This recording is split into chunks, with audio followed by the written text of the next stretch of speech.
कराची के इलाके सुलचर बाजार में वाक़ घर में सिलेंडर धमाका हुआ है। धमाके में 5 अफराद जख्मी हो गए हैं, जिन्हें तिब्बी इमदाद के लिए अस्पताल मुंतकिल कर दिया गया।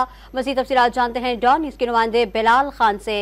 बिलाल, क्या तफसीलात हैं आपके पास, इस हवाले से आगाह कीजिएगा।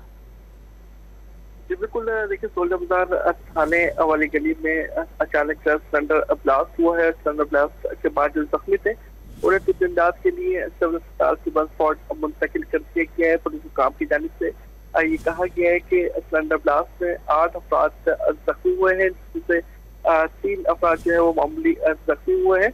और ये बताया जा रहा है कि ये सिलेंडर ब्लास्ट घर के अंदर हुआ है, जिससे खवातीन और इसके अलावा बच्चे जख्मी हुए हैं।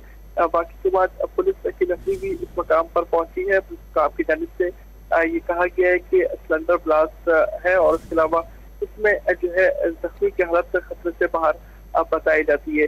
जबकि इस ब्लास्ट के अंदर 2 खवातीन और इसके अलावा 4 बच्चे शामिल हैं और 2 मर्द भी इस सिलेंडर धमाके में जख्मी हुए हैं। तमाम अफराद को सिविल अस्पताल के बस स्पॉट पर मुंतकिल किया गया है। पुलिस हुकाम जो है वो ये कहते हैं कि जख्मी है उनकी हालत खतरे से बाहर है।